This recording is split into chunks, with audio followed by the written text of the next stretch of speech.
મોડાસા હજીરા વિસ્તારમાં 11 વર્ષની બાળકીઓ પર દુષ્કર્મની ઘટના ઘટતા લોકોમાં ભારે રોષ। અરવલ્લી જિલ્લાનું શિક્ષણ નગરી તરીકે ઓળખાતું મોડાસા શહેરમાં હજીરા વિસ્તારમાં 11 વર્ષની બાળકીઓ પર દુષ્કર્મનો પ્રયાસ કરવામાં આવ્યો છે। બાળકી હાલ સાર્વજનિક હોસ્પિટલમાં પ્રાથમિક સારવાર હેઠળ છે। Story report by Jawansinh Thakor, Aravalli. बतावजू मैं साची बात नहीं करी एम कहता कि जूठू नहीं बोलवो मैं कदू चलो तुम जाते जी लियो ही तब खबर पड़े ने कि आ केवो है केवो એટલે પછી જાતે જોયું તમને શું દેખાયું? આ થોડું થોડું બલટ પડે એટલે આ દીના બનેલી ઉગે તેસ પડે ને એમ નેમ તો છૂટલો વાજે જ ભરાય નહીં પેલું પોલીસ વાળો બેન જે હતો એમની જાતે તપાસ કરી? હા પેલી બેન હતો ને એને જાતે જોયું। પછી બેનને શું કીધું? પોલીસ બેનને વાળો શું કીધું તો આ તો કેવું પડશે આગળ એમ કીધું। એટલે મતલબ શું જોયું તમે? બ્લડ પડતું તો હા બ્લડ પેશાબી મેં બેહાડી મેં કીધું બે પેશાબ કર એટલે આપણને ખબર પડે ને એના માટે શું સાબિત થાય છે? સાબિત કેવું થાય છે? એને મેં મસ્ત થાય કે વાસ્તવ બીના બણની હે હા ને એમ ને એ આપણે છૂટલો ભરે તો આપણને દેખાય ખરું ને અહીં છૂટલો ભરેલો હોય બી દેખાય ને છૂટલો નહીં ભરજો કચ્છું નહીં। હા આ તો 700 બીના બણની હે એટલી ને એને સજા આલો એટલી એવી સજા આલો કે તો જિંદગી મેં પાછો નહીં કરે ને મેં બે યાદ તો હું મારીશ પોલીસ સ્ટેશનમાં તે મારજા વગર નહીં।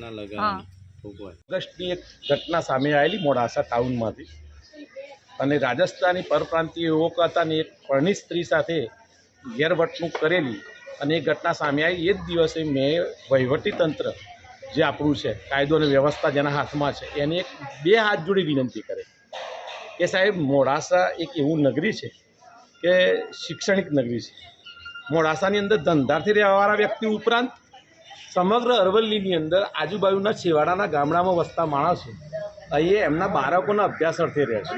નંબર 1 આજે કેટલી કોલેજ એન્જિનિયરિંગ કોલેજની વાત થાય, પોલિટેકનિક કોલેજની વાત થાય, 11-12 વિજ્ઞાન પ્રવાહ માટે પણ મોડાસા જેને કહેવાય કે ગુજરાતભરની અંદર પ્રખ્યાત છે। આવી અનેક પરિવારોની દીકરીઓ રોડ ઉપર બિંદાસ ફરતી હોય છે, સારી રીતે ફરે છે અને એ ફરવી પણ જોઈએ। પણ જ્યારે દર 20 દિવસ 25 દિવસના અંતરાલની અંદર આવી જ્યારે ઘટના આવે છે હું તો કહું છું કે દુષ્કર્મ આજે ઘટના આવી મોડાસાની અંદર એક દીકરી છે 11-12 વર્ષની દીકરી 6ઠ્ઠા ધોરણમાં અભ્યાસ કરે છે।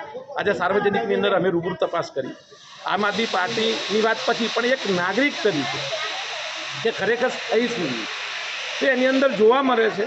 ડૉક્ટર સાહેબ જોડે ઇન્ક્વાયરી કરી એની સિરીઝ આપેલી છે। ડૉક્ટર સાહેબની મેં ચર્ચા કરી કે પ્રાથમિક રિપોર્ટ શું છે પણ ડૉક્ટર સાહેબ કહે છે કે પોલીસની જે ગાઈડલાઇન છે પોલીસ મને જે પ્રમાણે જેને કહેવાય કે ટેસ્ટ માટે જે પ્રમાણે ગાઈડ કરશે એ પ્રમાણે હું આગળની તપાસ અથવા તો મેડિકલ ટ્રીટમેન્ટ કરીશ। એ વાત પછીની છે પણ આવી ઘટના શા માટે સામે આવે છે એક મોટો સવાલ છે। આજે સામાન્ય પરિવારો મેં આગળ વાત કરી એ પ્રમાણે દીકરી કોના ભર્યો છે? જ્યારે કન્યા કેળવણી મસ્ત મોટી વાતો હોય, માનનીય પ્રધાનમંત્રીશ્રી ગુજરાતની મુલાકાતે હોય ત્યારે આવા નરાધામોને આવી શક્તિ કોણ પુશ કરે છે? આપના માધ્યમથી મારે એટલું જ કહેવું છે, બે હાથ જોડી વિનંતી કરું છું, કોઈ પોલિટિકલ સ્ટન્ટ નથી, આવા વ્યક્તિઓને ખુલ્લા કરો જેથી કરીને મોડાસાનું જે વાલી છે અથવા તો ગુજરાતભરનો કે ભારતભરનો છે દીકરીનો બાપ છે એ બિલકુલ શાંતિથી એને સમયસર ઊંઘી શકે। આ તો વાત એના એ જ રહી કે દીકરી મારી ગઈ છે બજારની અંદર ભણવા ગઈ છે, એસો કોઈ કામ અર્થે જઈ છે, એ પરત ના આવે ત્યાં સુધી વાલી ઊંઘી ના શકે। આ કાયદો અને વ્યવસ્થાની આ પોલિટિકલ રંગ ના આપશો પ્લીઝ, આ પોલિટિકલ રંગ નહીં। હું પણ એક દીકરીનો બાપ છું, મારે ઘરે પણ 19 વર્ષની એક દીકરી છે અને એ એક દીકરીના બાપ તરીકે હું તમારી સામે મૂકું છું કે મારી દીકરી કોના ભરોસે? કાયદો અને વ્યવસ્થા ક્યાં છે? તો આજના તબક્કે મારે એટલું જ કહેવું છે કે મહેરબાની કરી અને આની અંદર જે દોષિત છે એની બિલકુલ જેમ કહેવાય કે સત્વરે એની તપાસ થાય અને એને થતી યોગ્ય પ્રમાણે જે કાયદાની જોગવાઈની અંદર જે સજા છે, જે પનિશમેન્ટ છે એ કરવી જોઈએ જેથી કરીને એક દાખલો બેસે તો મેં આગળ વાત કરી પ્રમાણે વાલી શાંતિથી ઘરે ઊંઘી છે। ફરીથી આપનો ધન્યવાદ અને જે પરિવારજનો છે એમની મેં મુલાકાત પણ કરી છે, એમની કોઈ પણ મદદ કરવાની હશે તો અમે મદદ કરવા માટે પણ તૈયાર છે પણ અહીંયાથી આ વાત પૂરી થવાની નથી। મીડિયા બંધુઓને પણ વિનંતી કરું છું કે હું આને કોઈ જેને કહેવાય કે નેગેટિવિટી પસરવાની જરૂર નથી। આના પર બ્રેક લાવી છે આપણે કોઈ પણ રીતે અને એમાં વહીવટીતંત્ર અને આમ જનતાનો સહયોગ જરૂરી। તો અહીંયા એટલી જ વાત છે કે માનનીય SP સાહેબને પણ હું વિનંતી કરું આમ આદમી પાર્ટીના પ્રદેશના સંગઠન મંત્રી તરીકે કે આપ એક એવી તપાસ ચલાવવાની એક એવું એક એક્ઝામ્પલ પૂરું પાડો કે જેથી કરીને લોકોને વિશ્વાસ બેસે. નહીંતર એક ઘટના તમારું એક જેને કહેવાય કે ગ્રાફિક્સ જ્યારે સોશિયલ મીડિયાની અંદર લીકેજ થાય છે, વાયરલ થાય છે, ત્યારે હજારો વાગ્યોની નીંદ હરામ થઈ જાય છે. તો આવા જે મેસેજ છે એના ઉપર બ્રેક વાગવી જોઈએ, અથવા તો આવી જે ઘટનાઓ ઘટે છે એના ઉપર બ્રેક લાગવી જોઈએ. ધન્યવાદ. ભારત માતાજી જય જય જય. Hello everyone. તો આજે હું આવી છું લિટલ બાઇટ્સમાં. So let's go.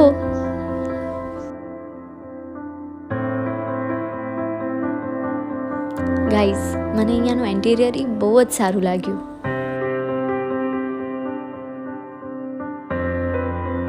મેં અહીંયાની ઘણી જ બધી વેરાયટીઓ ટ્રાય કરી, જેમ કે પાણીપુરી, સેવ બટાટા પૂરી, પાઉંભાજી, મૈસૂર મસાલા ઢોસા, દહીં બટાટા પૂરી, ચીઝ સેન્ડવિચ.